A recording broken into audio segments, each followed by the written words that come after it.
Wakey, wakey, hands off Snakey. You know, we know what you're doing. Yep. You're regretting the fact that you said the wrong thing at the wrong time to that beautiful bottle blonde at the bar last night.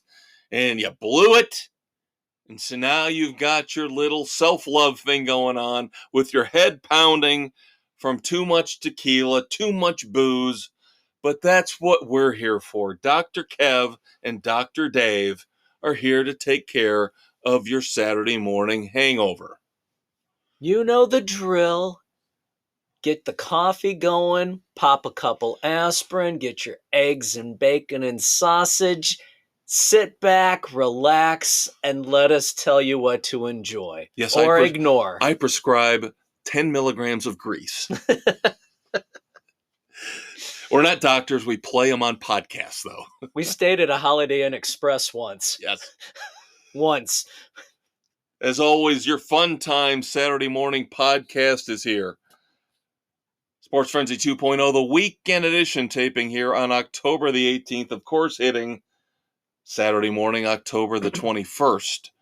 We've already mentioned your Dr. Dave, the Conquistador Dave Height. Dr. Kevin, the Maestro Kevin Crane. We will get you through this hangover as best as we can and also set you up for the week ahead, give you what to watch, what to listen to, what to avoid in the world of entertainment and pop culture. So here we go. As always, first up, rock and roll. Or is it? Curveball, kids. Country this week. What, you say? It's Darius Rucker, lead singer from Hootie and the Blowfish. His newest country album, Carolyn's Boy. Yeah, it's kind of a loophole. We're using a loophole here. Since it's Darius Rucker, one of the greatest... It's a big loophole. But Darius is one of the greatest pop rock singers of the last 3 decades, in my opinion, in my humble opinion. So I do tend to give him leeway and let a little bit of country music into my life, especially when it comes to Darius. Yes. So 13 songs, 14. 14 songs. 14 on Carolyn's Boy. It's a roller coaster, as I would expect it to be, because I try to justify some of these songs as being more Hootie-ish than others. Having been to a few country shows, listening to country albums, enjoying some of the singers, take it for the country album that it is. Yep. And it is a roller coaster. Yep. And can I say that honestly, seriously, Darius, you need to get some help because all you talk about is drinking in every song. Yeah, there is an overriding theme on this one, isn't there? There's at least 2 songs with beer in the title. And that's not even counting, there's Southern Comfort. There is that one, although too. It's not technically an allusion it's to... not, but it is. It's subtle. It's very subtle. Yep. But speaking of beer, Beers and Sunshine, the first song. Probably the best song on the album. I agree with that one. Great lead-off track. It's what you get for summer fun, a la Kenny Chesney, Jimmy Buffett, Alan Jackson. You got the good times vibe going. It's perfect for a backyard barbecue. Yeah, it's fun. It's a great song. Great line. The only BS I need is beers and sunshine. That's a great line. That is a great line. I don't care if it's rock and roll or hip-hop, rap, or country. Whatever. That's a great line. Fantastic. Yeah, so off to a good start. Yep. And the next one, In This Together.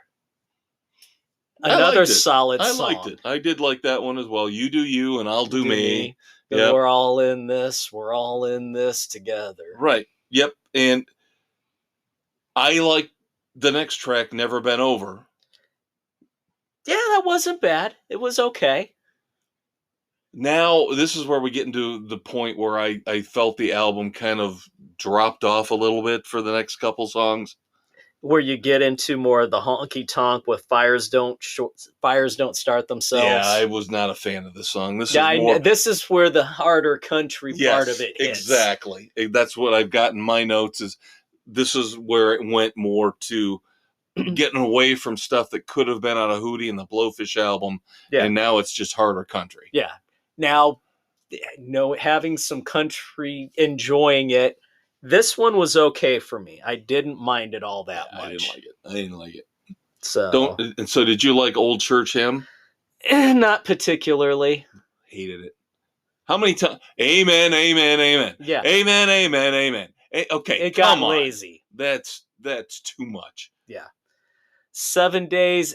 No. I liked 7 days was okay. I liked 7 days. 7 days was okay. Again, it reminded me of what could have been a good Hootie and the Blowfish could song. have been. This is the part. We're almost halfway through the album where I think it goes almost completely country. There's no pop rock, no allusions to No.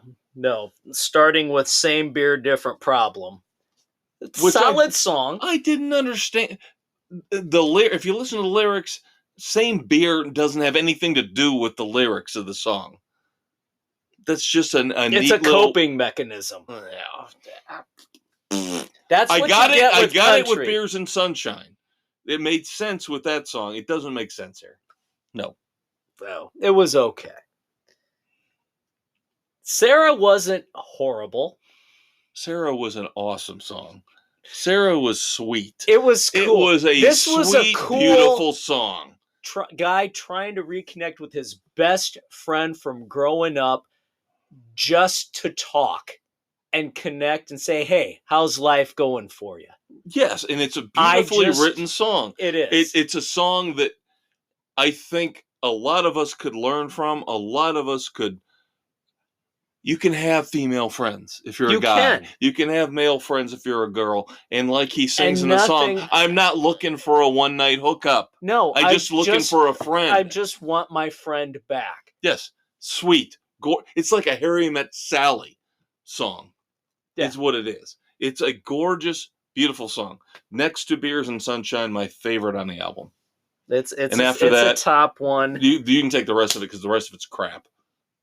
Oh, I agree completely. The rest of it's we don't even need to talk about it. Yeah, the next 6 songs are crap. Have a good time. Generic country is what the next 6 songs are. Sure would have loved her. Nope. No, bad. Southern Comfort is tolerable. Tolerable. Okay. 3 a.m. in Carolina, not terrible. That great. Nope. Lift Me Up, probably. No. Nope. And Stargazing was bad. Yep. No. That's why it's a roller coaster. Yeah. You go up and down, up and down, up and down. It gets you there, and then it leaves you flat. Yeah. I would have liked to have seen or heard a better effort over the last 6 songs. Yeah. Than just kind of the generic country stuff that I did not want to hear from Darius. Yeah, this isn't even good country stuff. But the first half of the album is very strong. Oh, absolutely. I enjoyed most of the first half. Most of the first half. All right.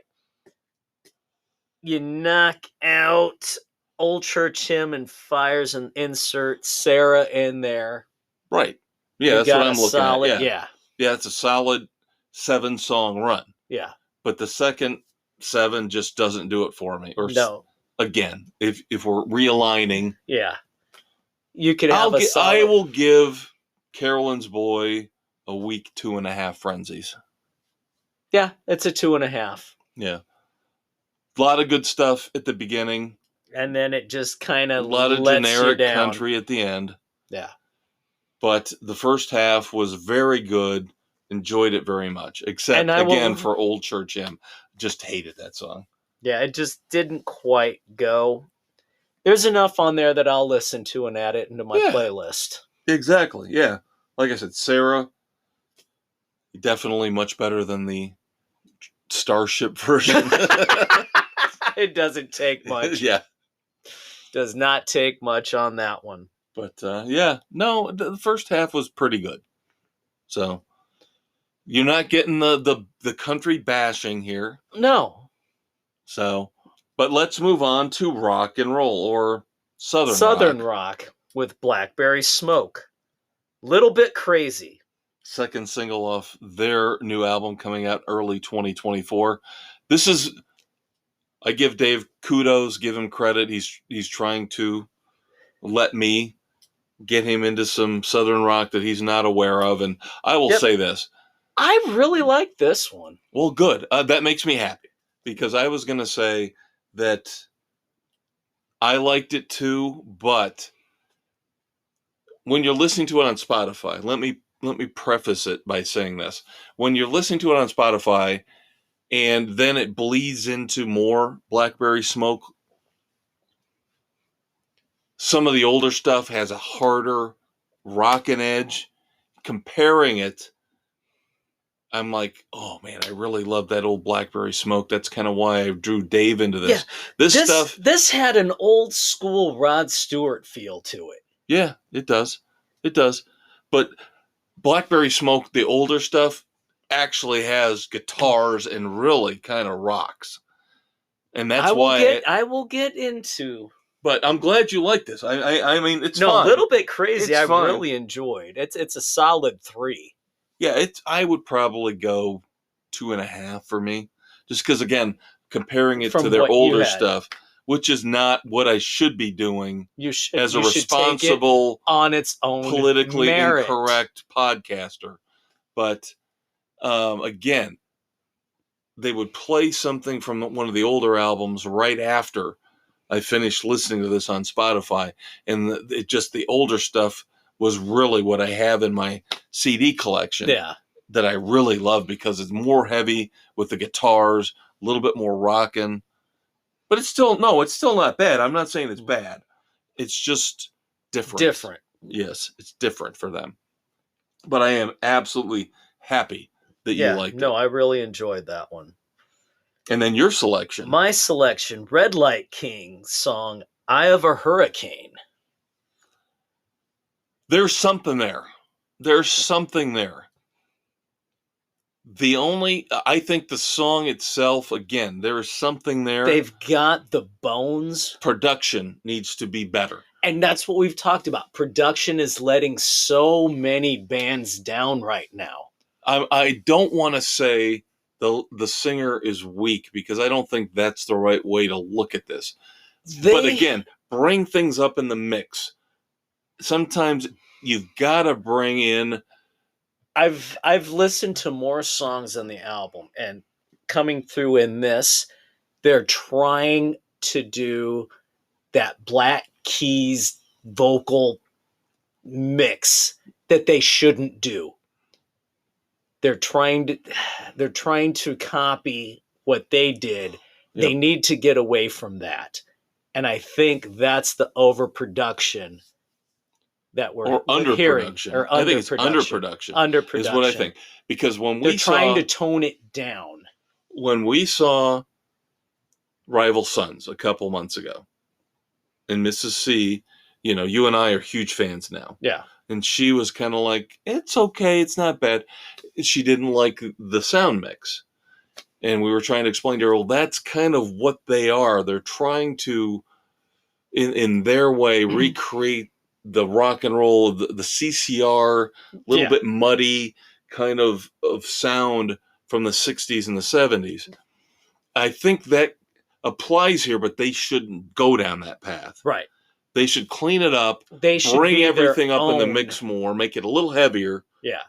Not a ton heavier, but it just seemed like something was missing in terms of energy from the engineering booth. The keyboard, the soundboard. The soundboard needed to be amped up a little bit more. Yeah. No, the album overall I enjoyed it, but they had that sound mix of the Black Keys. Yep.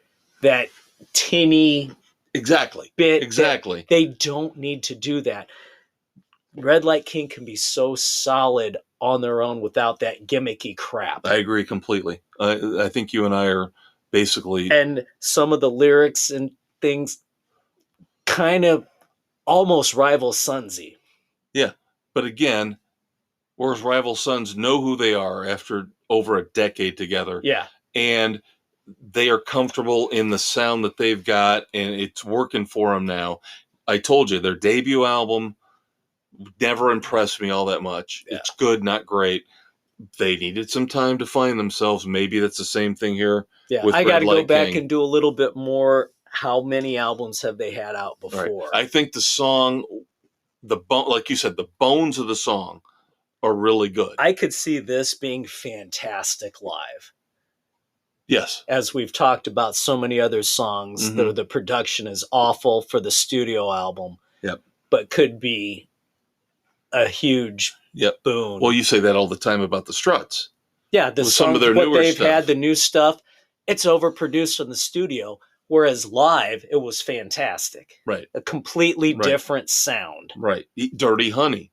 The same thing. I thought a little bit better live than what we hear on the discs or the MP3s, Yeah. whatever you choose to listen to, whatever format. Yeah. Again, live music kicks ass. Unless it's most Bon Jovi. of the time. Unless it's Most Bon Jovi. of the time. Or Interpol. Well, you're going to tell me that the recorded stuff is better? Hell if I know. I think it sucks It's still both probably ways. crap. It sucks both ways. Oh, all right. I got to throw some congratulations out to my man, Wolfgang Van Halen. Tied the knot here a couple days ago. Congratulations, Wolfie, on your nuptials. Yep, and of course, they did some things to pay tribute to his father. Had the empty seat. So, yeah. Cool stuff. I hope he has a long, healthy, happy life. That's all I care about. Yeah. Yeah. I worry about the fact that he's kind of a big guy already. I know. I would like to see him drop a few pounds. Yep. Just so for his overall health. And selfishly, we want you to keep playing and making music for the next 30 or 40 years. We want you to be healthy and happy. We want you to have a family and you to be there for them for as long as possible. Yep. So we're just looking out for you. We're not judging. God knows we're not judging. We usually judge other people, but not you, because you're the man. All right, next week, in terms of music, we are finally getting back into, yes, we had the little diversion here with the country music, but for the rest of the year, I'm going to go out on a limb. For the rest of the year, I think we're going to have new music in terms of albums to review every week for the rest of the year. Woohoo! Starting with the aforementioned band that Dave and I, over the last year and a half, have fallen in love with, Rival Sons, the second of their 2 albums in 2023, Lightbringer, 6 songs. I say that's an EP. It is. They should have combined. But next week's featured album review will be the 6 songs from the new Rival Sons album, Lightbringer. Of course, we've already reviewed Mercy. Oh, so good. Yep. And we will give you all 6 songs, our review of that. We will also, of course, we mentioned last week, new album coming out from Judas Priest in 2024. They have released the first single from Invincible Shield, and that is Panic Attack. That will be on the agenda for sure next week. Jimmy Buffett. One more song before the full album comes out, Mozambique, which is the final song on the new album, Equal Strain on All Parts. And then this one, gonna be hard to find. It's not on Spotify, supposedly on YouTube. We'll have to dig a little for this one. David Lee Roth, supposedly, new song out there called Manda Bala. So we'll see. With Dave, you never know. This is either going to be really good or epically bad. Yeah. That's pretty much what you get from Dave. Pretty much what you get from him. Yeah. All right, kids, there you go. Segment 1 is done. Oh, but wait. No, you've got more? No. We did not cover our Mount Rushmore. That's right. Yes. For shame, Maestro. For Yes, we shame. promised you last week that we would discuss based on a topic that came up last week. Who was it that brought up the whole... Bruce Springsteen had Yes. his Mount Rushmore of bands. And we promised you we would discuss our Mount Rushmore. Now, we've got time. We both have to discuss this in detail because it's not just your 4 favorite bands. No. That's not how you got to look at it. It's got to be formative. There has to be personal connections involved. Why? At what point did this become something that you latched onto? Yes, I agree because I'm not going to go with my favorite bands. I'm not going to go Night Ranger's not going to be on there. Living Color's not going to make the cut. No, Poison's not in there. No. Cinderella, no. Now, you and I both know one that we have in common that's going to be on the Mount Rushmore. Yes. And that would be Van Halen. So we'll get that out of the way right now. There it is, kids. Arguments, no disagreements on that. No. And for me, what hit, 3 of mine hit right in that early 80s, 81, 83, 84, when I really started to gravitate and find what I really liked in music. Mm-hmm.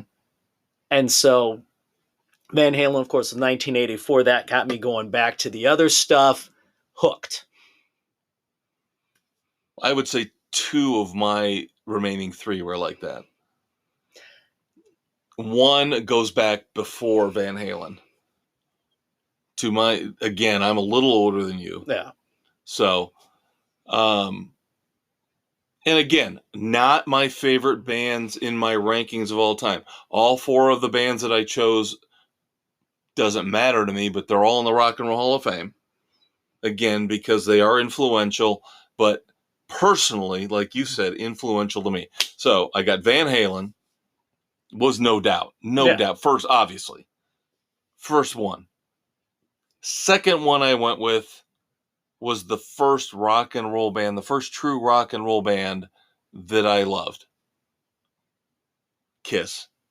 I had to put Kiss on my Mount Rushmore. I got into them later. 2 for me. Jay Giles Band, Freeze Frame. Wow. Okay. That was one of a handful of cassettes that Dad kept in his truck that we played over and over and over. And everything about it, and of course, I was going to say, you always reference that, always are looking for piss on the wall. Because it was. And I'm not saying that in a bad way. I'm saying it's just great that you got that passion for it. Yeah, but that whole album, my dad, my brother, and I listened to that over and over constantly. And again, that's when I was finding what I really liked. Flamethrower, so good. Oh God, Flamethrower is so good. Fantastic. Yep. So that whole album. So Jay Giles, and then listening to the previous stuff. So there is the formative piece. Right. Yeah, and the sad thing is, you say the previous stuff, they didn't really put out much after Freeze Frame. No. Because Peter Wolf got the ego going. Yep. And they had the live album, and then he left. And they had the one album, which I actually enjoyed, but you can't find anymore. I remember I think the keyboard player took over on vocals, and there was an awesome, awesome song on that album called Secret Weapons. Yes. But you can't find that album anymore. No. It's out of print, and you can't even get it on MP3 from what I've seen. No, it's not there. MP3, MP4, what the fuck ever MP it is. Yeah. No, I'm with you. Jay Giles Band was awesome. My third, AC/DC. Had to put AC/DC on there. Back in Black was such an important album. Iconic one that kind of just missed your era. Well, no, it kind of just missed for me for one goofy ass reason that I'll get to. Okay. So what's your number 3? My number 3, AC, the fourth one will kind of circumvent, but 3, ZZ Top. I Again, can see that with you. 83 with Eliminator. That's another one that just hit right at the right time. And God, so many times, again, it's a connection with Dad. Yeah. And that's what we're doing here. It's not about our favorite bands right now. No, but it's what hit that connection that formed our enjoyment of music. Right. And this is one of those. So Eliminator got me going into them and then going back and then enjoying from then on. Now you could probably guess what my fourth is going to be. It took me I didn't know. I hate to finalize things like this because the fourth or the final pick in any kind of a list, you're always like, oh my God, is this really the one I want to go with? So the fourth on my Mount Rushmore, for just a few moments, I was hesitating on. But then I was like, no, I got to go with this band. I mean, this is the perfect Mount Rushmore. So I go Van Halen, I go Kiss, I go AC/DC, and of course, the Cars. I can see that. Those first 2 albums to me were so fantastic. See, so I almost magical. expected Triumph. Triumph would be close. Yes. But the Cars, you guys bought me that biography of Benjamin Orr years ago. Great gift for Christmas one year because you knew how much I love the Cars. Those first 2 albums, and not even trying to disparage the rest of the catalog, the other 4 albums they put out. But those first 2 albums, The Cars and Candy-O, are to me, so perfect. They're so quirky and so different, yet so rock and roll and so perfect. There you go. So that, to me, there's not a lot of doubt in my mind with my Mount Rushmore. I go Van Halen, Kiss, AC/DC, the Cars. My fourth, very quirky. Growing up, the Monkees. Oh, that's a good one. As a kid, growing up with the show, the funny, hysterical antics, the music was enjoyable, and it was my first damn concert. Yeah, see that. I have to do my first concert with that whole tie-in, the nostalgia. We'll be coming to your town. When? Finally, there you are. I'm in. See, now I would put the Monkees closer than Triumph on my list. Monkees would probably be 5th. So that's where I put AC/DC for the Monkees, just for that first concert, the whole nostalgia as a kid, growing up watching the reruns of the show. Yeah. Now, see, I can, that one, near miss for me. Very near miss. And again, and I piss off everybody out there in podcast land, all the music snobs, because you and I will always be the ones to say, fuck the Beatles. The Monkees were 10 times better than the Beatles. Better songwriting because they had many varied songwriters writing for them. Neil Diamond among them, Boyce and Hart. And we didn't have to listen to Cuckoo Cachoo, Cuckoo Cachoo. I still want somebody to tell me today from Rolling Stone magazine how bad. Let it be, let it be, let it be, let it be, let it be. But it's not Pleasant Valley Sunday. No, it's not. No. Love Pleasant Valley Sunday. Yeah, that's a good pick. That's a really good pick. So that would be the one that just missed me. Van Halen, Jay Giles, ZZ Top, and the Monkees. How fucking diverse can you get there? Very cool. Very fun project, by the way. Thank you to Bruce Springsteen for giving us the inspiration for this. This was fun. But we're not even close to being done yet. That's just the music segment. We've got TV and streaming and movies coming up. Let's do movies next. I think that's the usual order. Bum, bum, bum, bum. Oh, wait. No, wait. Wrong shark. Yeah. Not even as good a shark. No.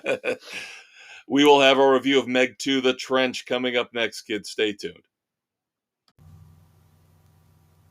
When your day of dealing with international intrigue is over and you've settled down in your Aston Martin, call up Sports Frenzy 2.0 on your phone or smart car stereo. Every Thursday, Kev Dave will take your mind off the megalomaniac who just had a laser pointed at your genitals with the best sports criticism around. And don't forget to listen to the Weekend Edition every Saturday so you can plan out your entertainment options with the femme fatale of your choice. Grab a martini, shaken, not stirred, and check out Frenzy, Sports Frenzy 2.0. All right. We know you're feeling better here Saturday morning, October 21st, 2023. The hangover's starting to abate a little bit, but your Uncle Kev and your Uncle Dave have got you covered. He's the maestro. And he's a conquistador. And I know after the last segment, you're thinking about your Mount Rushmore of pain relievers, and that's fine. It's all good. But it's time to talk movies on Spotify, Google, Radio Public, Pocket Cast, Apple, Overcast, Castbox, Amazon, Audible, and iHeart Sports Frenzy, baby. Otherwise known as iHeartRadio. Don't forget to check out the Facebook page where you will find each and every week a link. If you, in your drunken stupor, cannot find how to get to us, go to Facebook, look up Sports Frenzy. The Weekend Edition link will be there for you. And don't forget, we also do a sports version that drops on Thursday mornings. So, featured movie review for the week is Meg 2, The Trench. Of course, the first Meg was a big, big hit here stateside, across the globe, based on the book. Meg by Steve Alton. Right. The whole series by Steve Alton. So is The Trench based on one of his books too? Loosely based. Okay. They took a lot of liberties. Okay, so let's dig into The Trench. Here's the thing, the problem I have with it. Everything? I was going to give it a break on the first half. I thought the first half was tolerable. First half was decent. The second half, the last third, wherever you want to cut that line. How about when they're in the trench walking? Well, you have to, you cannot try to use logic with any of this movie. No. My problem with the end is that it plays out like Jurassic Park. It plays like a very bad rehash of Jurassic Park because some of the creatures that come up from the trench can all of a sudden run across the ground. Yeah, none of that happened in the book. Sorry, no. They took so many liberties with this one. It pained me. Nick, my youngest, summed it up beautifully. This was a sci-fi movie with a huge Hollywood budget.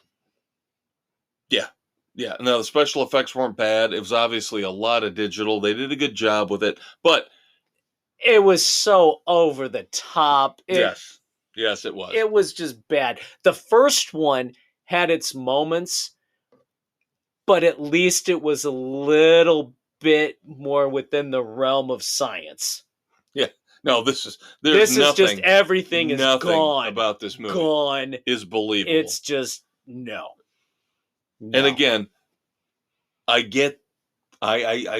grew up with it bullied into my head, badgered into my head, drilled into my head. If you're going to enjoy a movie, you have to have the willing suspension of disbelief.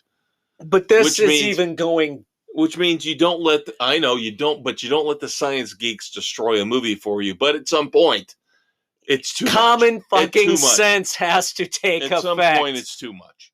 It is too much at some point. And this, like I said, the last third of it is basically just a bad rehash of Jurassic Park because it doesn't really take place for the most part on the water. It takes place on Fun Island. Oh my God. You know, this was just Jason Statham. I love Jason Statham. He does what he does. And again, I didn't mind the first half so much. I was willing to suspend disbelief up to on a some point. of the stuff, with the secret underwater base they discover.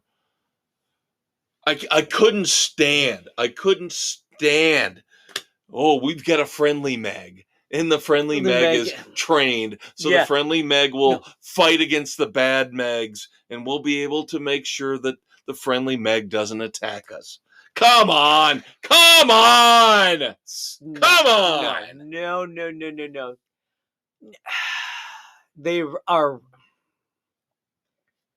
once again, Hollywood writers effed up a decent little series run. Now, even Alton's later books tend to go a little over the top, but nowhere near this bad.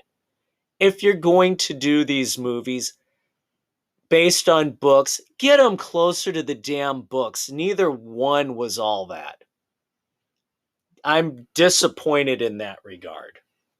Yeah, I can tell. See, I think for me, not reading the books, knowing the books are out there, but not reading the books and just taking them as generic Hollywood blockbusters, I still didn't like them, but I probably maybe liked them a little more than you, but not that much. Because I'll give Meg 2 a week 2 frenzies. Very weak too. Very. Again, very because weak. I could get by with the first half. That's what saved it. But still, again, it wasn't anywhere I know. I got to just cut the book from what they're doing with the movie. Don't fucking do another one. And again, the characters outside of the main 3 guys. Now, if you watch the movie, you know who I'm talking about. Jason Statham and his buddies. They're fine. I'm okay with them. The rest of them, awful. Awful acting. Awful, terrible, abysmal acting. No charisma. No personality. That includes a little fucking girl who plays Statham's kid. Adopted daughter. Right. Yeah. Sorry. No. Yeah, we did the back-to-back. We did Monday night. I watched it with my wife. She'd never seen the first one. So Monday night, prior to this, you're hearing this, we watched Meg. And then Tuesday night, watched Meg 2. Meg was better.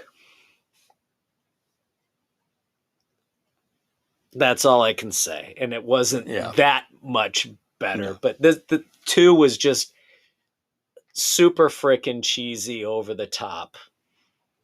Would you say that Meg 2 jumped the shark? No, it was better than Sharknado, though. Again, it's a sci-fi movie with a Hollywood budget.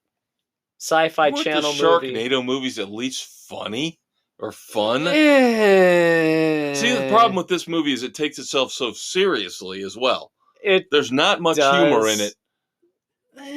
Sort of, kind of, not really. Yeah. No thanks. But, what? Nope. See you later, chum. Yeah.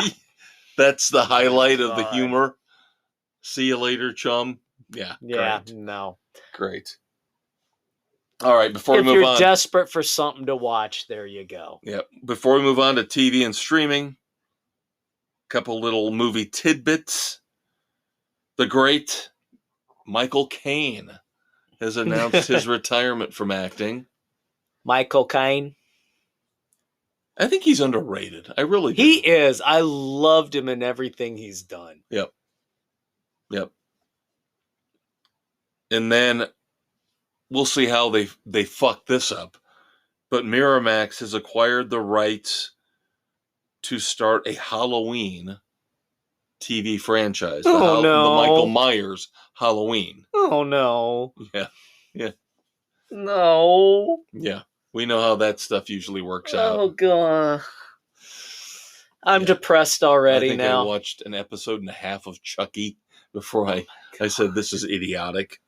Just stop. All right, TV and streaming. We are in big time fun season for us, even though Tacoma FD just ended. Oh, but our hapless heroes from DC's Doom Patrol have come back. To finish up season 4 on Max. The final season. Bastards. Now, I watched the first episode. I wasn't impressed. I'm sorry. Oh, thank God. I was not impressed. That's kind of why I strayed away from watching. They dropped 2. I strayed away from watching the second. It seemed like there was no point to the first. The first one new just episode. sucked ass. It was awful. It was very disappointing. It's talky. All they seem to be doing is exploring their feelings and talking to each other about reconciling issues. There's not enough Cliff. There's not enough Cliff cursing. Oh, but episode 2 picks up. Okay, so there we go. But we'll of course catch up, and of course, but I'm not impressed so far. Episode 1 was I didn't like it at all. So that's why I wandered over to watch Frasier. And now you told me that it was on over-the-air TV. Yep, because after Meg 2 ended Tuesday night, turned that off, and CBS was on, and it was 5 minutes into, I think, the second episode. Yeah, because Paramount Plus last Thursday dropped the first 2 episodes of the Frasier reboot. Now, I did not know they were going to air them on CBS. Doesn't shock me again with the actor strike going on. Yeah, so they've Paramount got to find gets content ahead of time. Right. So we watched most of the second. 5 minutes in. Right. I think it was over 15 minutes in before we even chuckled. Not funny. I was not impressed. I will not be watching anymore. I thought it was the funniest show of the year. That's funnier than anything we saw. Yeah. No, I watched the first 2 episodes on Paramount Plus, and again, I like Kelsey Grammer in that character, and I like him with that persona. But everything around him just did not work. Sucked. All the characters around him sucked. The writing sucked. Oh, the writing was abysmal. Like you said, at the end of the second episode, there's a little funny rant that mildly amusing and gives you a chuckle. Right. Don't want to spoil it for you, but it involves his problems with his son as they try to reconnect. Yeah. And how his son has basically said his dad is dead. Yeah. To all his buddies. But yeah, you do not have the same cast of characters surrounding Frasier. The writing is not good. Yeah, so the writers should have stayed on frickin' strike if this is what you're getting. Yeah, I'm with Dave. I will not be continuing on with Frasier. You should not either. It is not funny in the least. No, now you have not seen the latest Gen V. No, this week I could not catch up on Gen V. Okay. Very interesting. Wow, what a little twist in there. Okay. That I will catch up. Throws the team for a loop. Yep, I will get caught up on the next couple episodes. The last one I missed, the new one, because I was also, of course, finishing up the Continental so we could review that. There we go. So we have our review of the 3-part Peacock event known as the Continental. And once again, writing has seriously let us down. I think you have to look at this in that I agree with you on the writing in the first two parts. Something here is wrong in that it took those first two episodes almost, 2.5, 3 hours to build up to a very good final the installation. finale was Final great. episode where the action finally kicks in. And we finally get our resolution as to how Winston takes over the Continental. Yep. But it just took, with all the side characters and side stories and all the drama. It did not need to be done. This could have been done in two episodes or one long 3.5 hour movie. Yeah, 3.5 hour I don't even movie. think they would have had to go 3.5. Maybe three. Maybe three. It could have distilled to 3. They drug so many things out for no reason whatsoever. We never really get the full backstory of Sharon. But for the love of God, we get so much information about Winston's brother. It's ridiculous. Yeah. You could have written that off in 10 minutes. Yeah. As much as we love boom. As much as we love Ben Robson, the guy who plays Winston's brother, we did not need that whole storyline. You could have brought Winston in and just explained in 5 minutes his brother was killed because of Mel Gibson. You could have seen that by Cormac. 5 minutes a flashback of what happened there. What happened to him. Quick little 5-minute flashback of them as kids, how they met Gibson's character, and then moved on. You didn't need the brother-sister run through that deep. Now, however, the sniper, I did like him. I did too. He brought some class and style.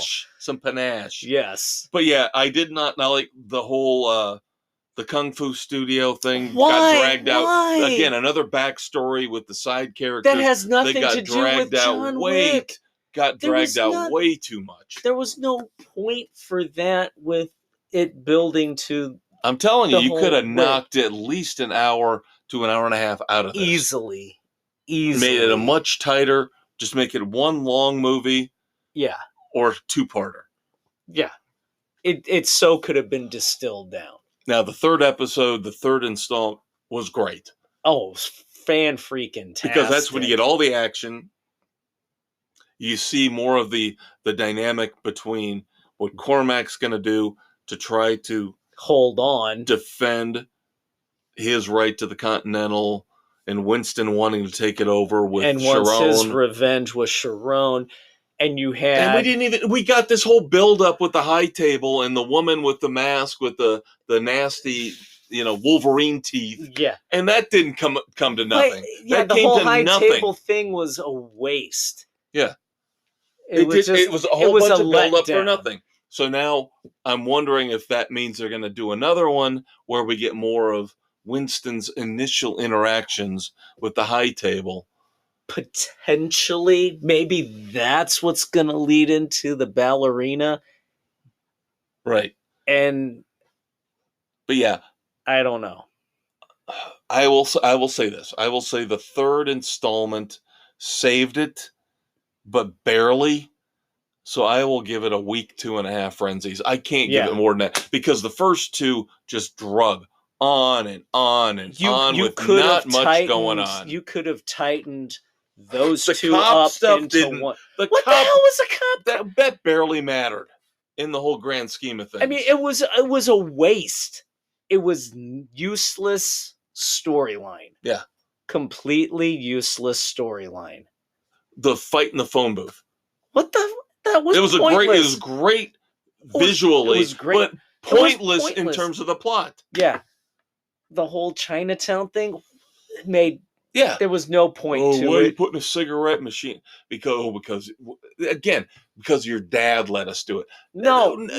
Again, it was just ridiculous ancillary plot or character development that was pointless to the whole John Wick universe. It didn't matter to the plot. It didn't matter to anything. No. Yeah. So again, the action-packed third and final installment on Peacock redeems it just enough where if you're a John Wick person, That's what watch you it. expected through the whole thing, Right. but you didn't get till the end. If you have not watched the John Wick movies, you don't understand the universe, this is not going to do anything for you. No, not This at is all. not going to bring you in. Nope. Start from John Wick 1. That's where you need to go. Do not start with the Continental. No, not at all. All right, couple little news tidbits. I know you weren't an Orphan Black guy, but I'm kind of intrigued that AMC is bringing back Orphan Black in a new series called Echoes. Huh, interesting. And, of course, they have now teased the 2024 latest Walking Dead series with Rick and Michonne, The Ones Who Live. Guess what? I will not be watching. I'm too far removed. I've missed so much. And you know what? I don't care. They took so long to develop things. The series drug on way too damn long with the storylines. It was not tight, succinct at all. It was repetitive. It was boring. It lost me. The example I always go back to is, remember when they first started years ago putting game shows back on with Who Wants to Be a Millionaire with Regis Philbin? You remember that? Yeah. And it was really big. And then they said, well, let's put it on 2 nights. And let's put it on 3 nights. No, let's. And then, of course, within 2 years, it burned out. It was done. Now, I know there's probably still a version on daytime TV. There's probably something. But this is what let's have The Walking Dead, the people on the West Coast. And let's have the young kids. Bad. And now we've got a series with Michonne and Rick. And now we've got a series with Daryl Dixon. And now we've got a series with Negan. And it's just like, you're so greedy that you are willing to destroy the series. Which wasn't that great to begin with because you did not do it the right way. You drug things on and on and on. It should have been so much tighter. Yep. What version of Netflix do you have, Dave? Do you know? Do you have the $20 a month version? I have no idea. Well, probably. Yeah, if you do, it's going to go up $3. Netflix Premium is going up to $22.99. Basic, which is no longer available, but if you have it, you get to keep it, is going up to $11.99 because, of course, they're greedy bastards and they're idiots because they're eventually going to price themselves out of the market. Now, if you're cheap like me and you have the $7.99 version with ads, but of course you don't get the new movie releases, you're okay. That's not going up. Well, there you go. October the 31st, Halloween. I think this will be on our agenda to review, at least for me. October the 31st on said Netflix. 10 more days till Halloween, Halloween. 10 more days till Halloween, Silver Shamrock. Are you trying to give me an excuse to do a story time? Because you know how much I love that movie. You know how much I love that movie. Halloween 3, Season of the Witch. Oh my God. I love that movie so much. No. Spider-Man, the animated, the second animated Spider-Man Across the Spider-Verse will hit Netflix on October the 31st. I very much enjoyed the first one. Yeah, the first one was really good. Yeah, so I'm looking forward to the second one. Anything to add before I wrap up this segment, before we move on to our massive, spectacular... I think we need to just move on. We have got to save the third and final segment for a lot of discussion about people who left us this past week in the world of pop culture and America's favorite game show. No, it's not Who Wants to Be a Millionaire. It is Dumbass or Not. We love Dumbass or Not. That will be coming up as well in our third and final segment, kids. Stay tuned. Your Uncle Dave and I will be right back. In the fortress of solitary justice, two brave men hold the fate of the sports world in their hands, with the utterance of a single word: Frenzy! These seemingly ordinary men become the Maestro and the Conquistador, destined to save the world from stupidity on Spotify, Anchor, Google, Apple, and all noble podcast hosts everywhere. Dave and Kev stand for truth, justice, and the frenzy way. All right, kids, third and final segment here on the weekend edition. Hopefully by now the grease is kicking in, clogging your arteries and veins. Oh, God, that's a terrible thing to say considering we're going to start doing moments of silence here. Oh, I'm sorry. Well, not really, because I could really use a hamburger right now. I'm starving to death. But hey, I had a bison burger for dinner the night here as we're taping. Oh, fuck you, Dave. Fuck you. I think I've had 3 chips in the last 6 hours. So we're going to wrap up the last 30 minutes of this puppy, get you on your way, get me on my way to some kind of greasy meal that hopefully you've already enjoyed. But we saved the third and final segment because we have got a lot of moments of silence to discuss in the world of pop culture. And of course, after that, we pivot and we do our favorite part of every episode, whether it's a sports episode or the entertainment weekend edition, dumbass or not. Yep. But first, moments of silence. The big one for the week. Suzanne Summers, star of Three's Company from the 70s into the 80s. She's the sheriff, Step by Step. The promo for the Thigh Master. The Thigh Master, yes. And she played the ditzy blonde on Three's Company, of course. Yep, Chrissy Snow. Which wasn't fair because she was actually a fairly intelligent businesswoman. Oh, God, she was savvy as hell. Yeah. She pushed for equal pay for female actresses, which is why she was written off of Three's Company. Yeah, she was not the ditzy blonde that she portrayed on Three's Company. Not even close. And how many books has she written? It kind of shocks me she died. I know it wasn't like she was 50, but at the same time, for the shape she kept herself in, you would have. Yeah. I would have expected her to make it into her late 80s or early 90s. All the health books that she wrote, healthy livings, lifestyles. Right. It doesn't matter what you do, kids. Yep. When it's your time, it's your time. Yeah, she still made it farther than I will, but I expected her to, again, go another 10 to 15 years longer than she actually did. Yep. Personally, for me, the big one of the week was Mark Goddard passing away. Of course, Mark Goddard played Don West. Lost in Space. In Lost in Space, one of my favorite all-time shows. Danger, Will Robinson.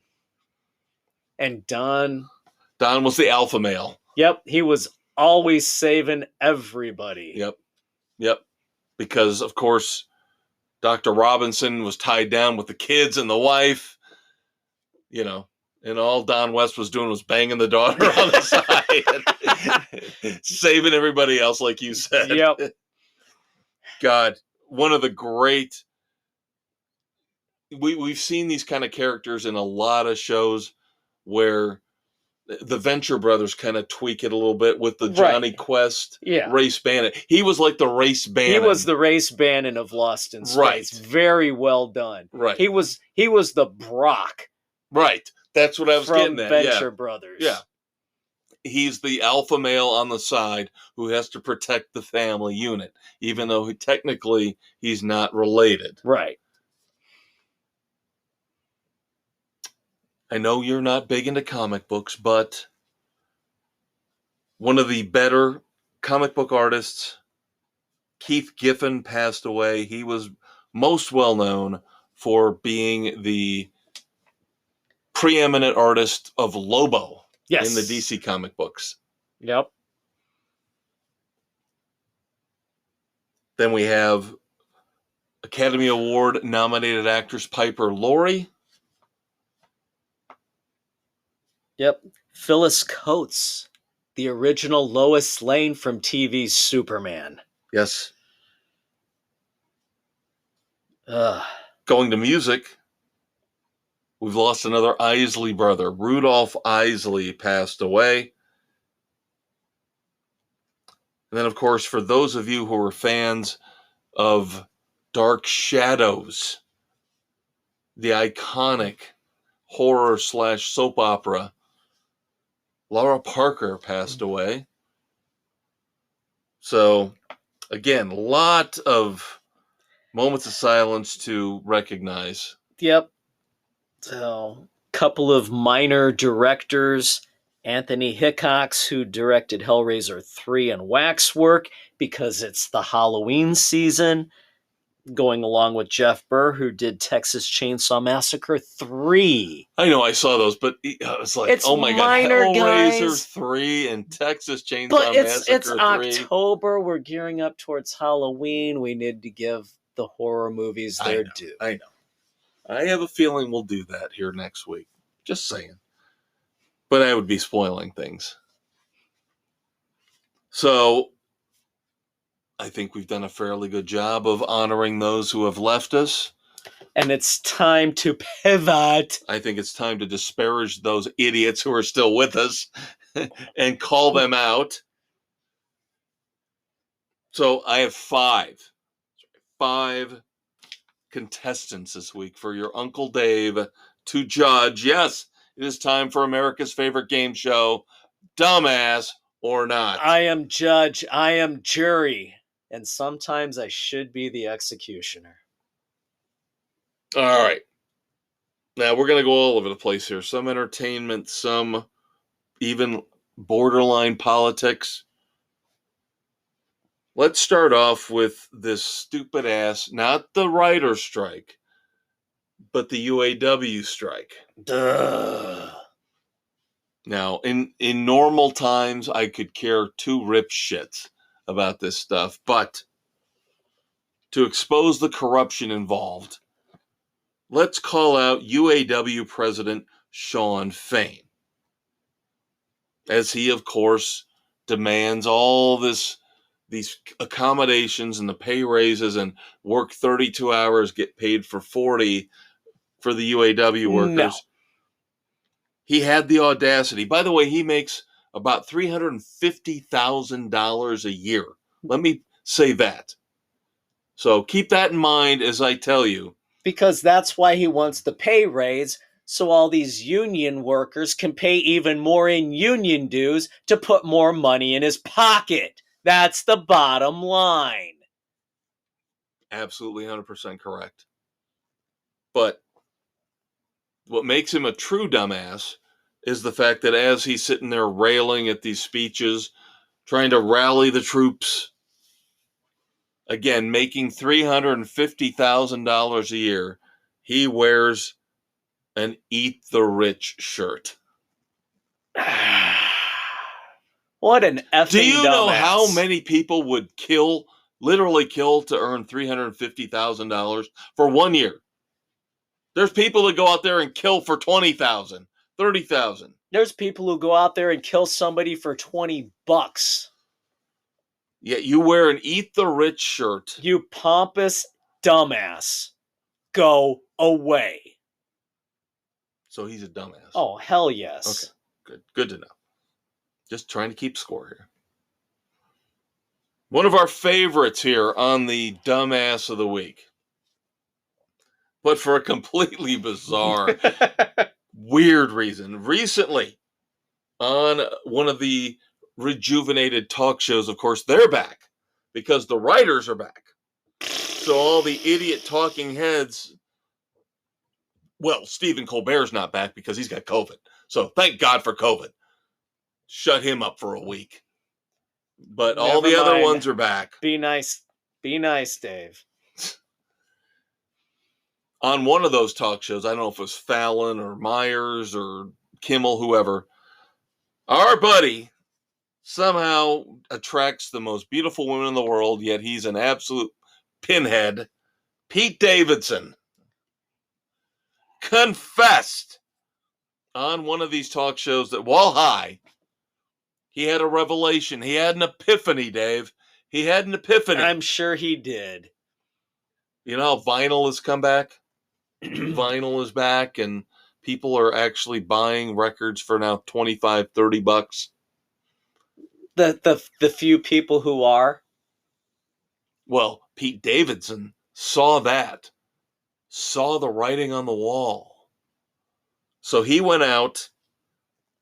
He can't give us a specific number, but he went out and bought between 3,000 and 5,000 of the remaining factory sealed VHS tapes that are still out there. Because he's saying VHS will make a comeback. Oh my and he's going to be the one to cash in on it. Because he's got all these thousands of factory sealed VHS movies that people are going to be clamoring for. He's a dumbass. He's beyond a dumbass. I don't understand when you have a digital media like CDs and music or DVDs and Blu-rays when it comes to movies and TV shows, why would you ever want to go back? Do you remember Nostalgia? how much of a hassle the VHS tape was? Where you had to fast forward to try to find where you wanted to go in the tape? Or, God forbid, even worse, music with the cassette tape?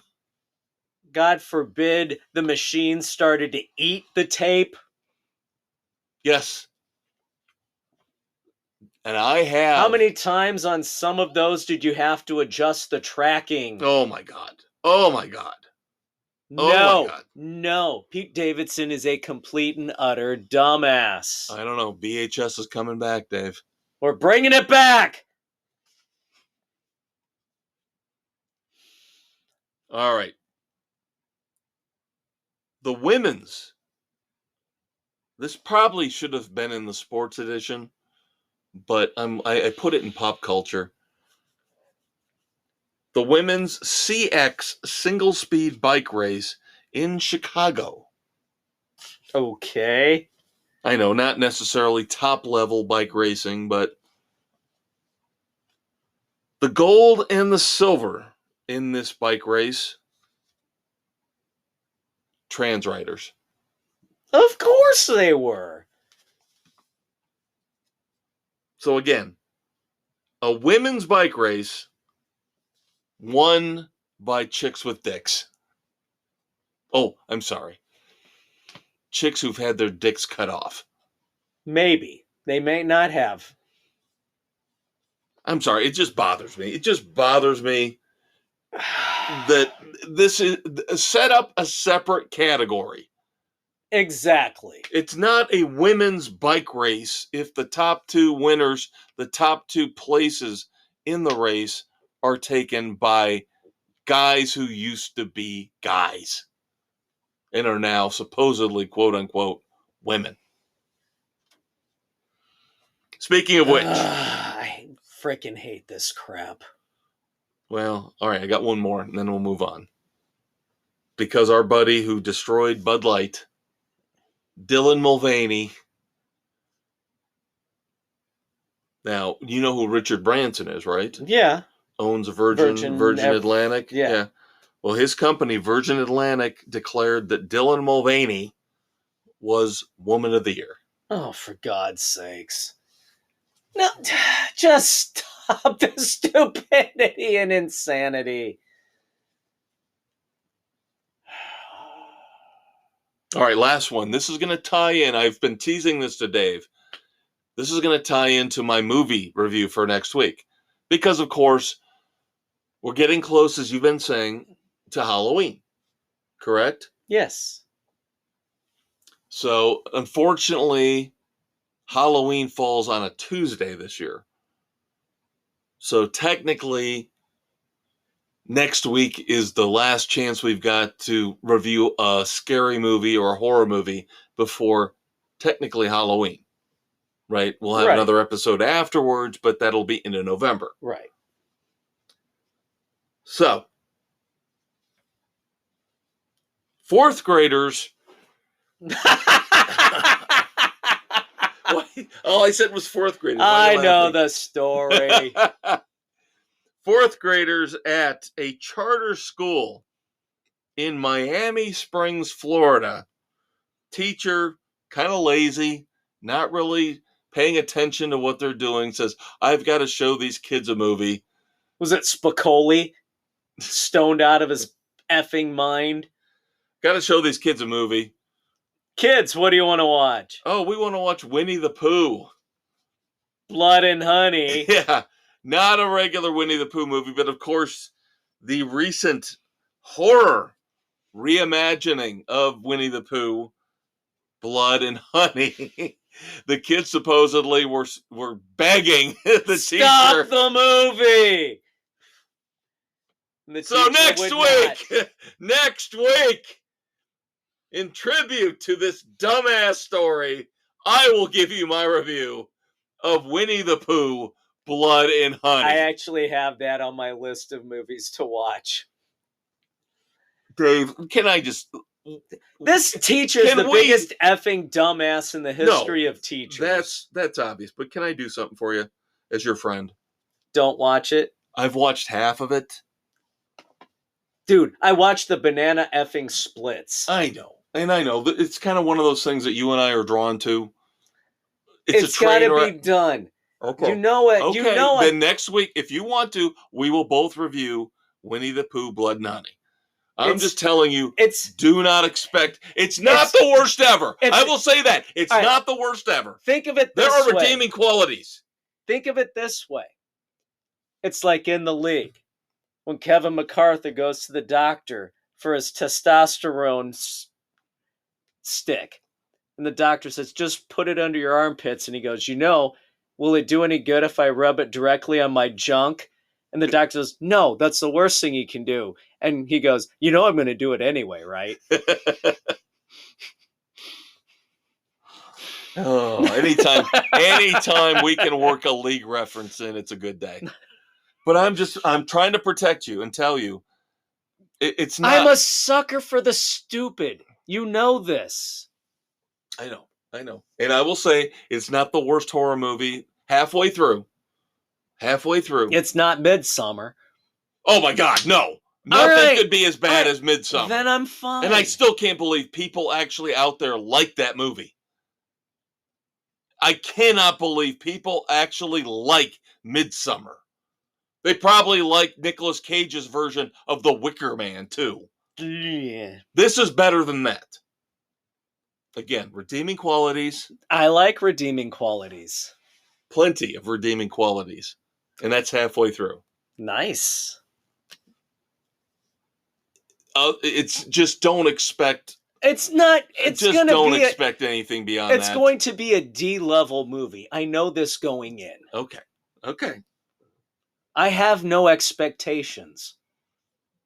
Then you'll probably be pleasantly surprised. Because if you come in with none and it ends up being a little better than that, you'll be okay. See, that's how you go through life. Have no expectations. Well, that's what I always say. I always say expect the worst. And the hope absolute for the best. worst. And if you get a little better than that, you're going to be happy. There you go. I feel like we're letting our audience down that our big Halloween review is going to be Winnie the Pooh. There might be one or two others. We'll see. Well, the Five Nights at Freddy's won't hit in time. I know. We're going to review that, but that's going to be the next week. Yeah. That'll be after Halloween when that hits Peacock. Yeah, so we'll figure something out. Yeah, we always do. I guess I could cheat, even though it's really not good enough of a basis to do story time. But since you were singing the Season of the Witch theme song, I could watch that again. I love that movie so much. I love that movie. So underappreciated. One of the most undervalued horror movies ever. Could be the most undervalued horror movie ever. Because they labeled it as Halloween 3 and people were expecting... Should have just called it Season of the Witch. Yep. and people could have taken it for what it was. It was awesome. It was awesome. Phenomenal. Awesome. And then, of course, have you finished up that John Carpenter DVD yet? No, not yet. Because that's got, what, you guys were going to watch Prince of Darkness. Yes. Which is another good one to watch around Halloween. Yes, it is. So I'm trying. You got me thinking about this stuff now. And, of course, you've had my DVD for 3 months. Blame your nephews. Yeah, I know. Blame your nephews. I know. So you're going to watch that and They Live, right? We did watch They Live. So you're waiting on Prince of Darkness. I'm waiting on them. You're not going to watch...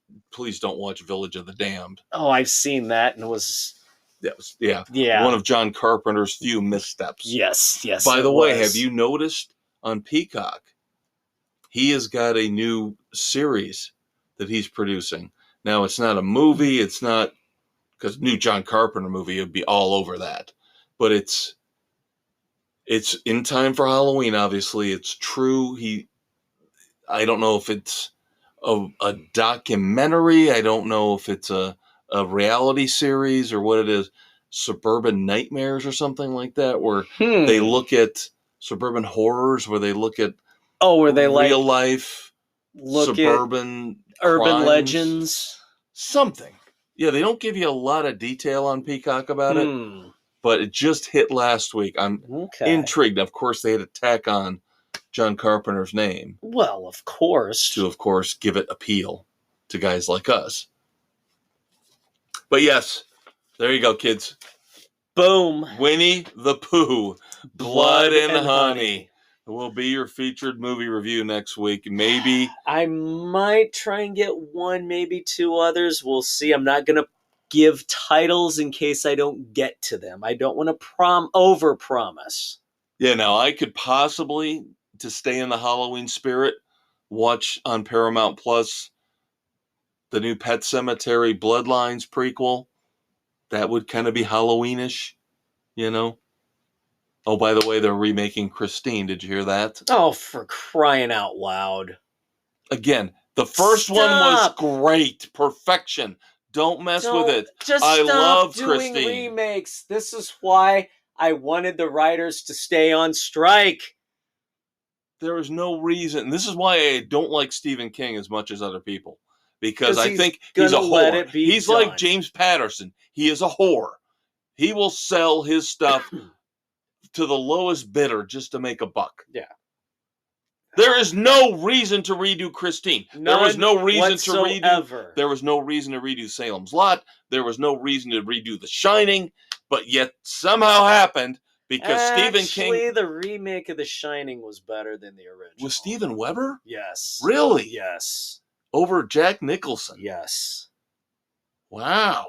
Okay. Well, I could see, not having to look at Shelley Duvall. Yeah. No, Weber's descent into madness was brilliant. Okay, I'll trust you on that. I mean, I wasn't the hugest fan in the world of the original. It was very long. Yeah. Of course, Stanley Kubrick, the artiste. Yeah. No, I enjoyed the remake with Weber and De Mornay much better. Okay. All right, I'll give you that one. That's okay. You could say It didn't need to be redone. It did not need to be redone. Tim Curry as Pennywise was pretty good. Perfect. Originally with the TV series. Yeah. But again, Stephen King's a whore. So we're going to get Thinner and Tommy Knockers and everything else redone now too? Well, once they burn through all his good stuff. Once they burn through all his good stuff, I'm sure we will. All right. Your Uncle Dave and I have prattled on long enough on this Halloween tangent as we get ready for the awesome, scary, spooky holiday. We will have stuff for you next week. I promise you. We will have Halloween stuff. It will be good. Yes. But of course, you get poo. Some of you would say, yeah, we get poo from you every week. But you know what? If you have anything better to suggest, reach out to us via Facebook. Drop us a line. All right, kids. Hope you get over your hangover. Have a great weekend. Go out and do it all over again Saturday Be night. safe. Yep. Always be safe. Use your rideshare apps. Yep. Or have a designated driver. Have her drive you home. Uh-huh. And then you can drive her home. Wah, wah. All right. He's your Uncle Dave. Here's your Uncle Kev. We will check you out again in 7 days here on the weekend edition. Couple days before that, sports edition. We will talk to you next week, kids. Mwah.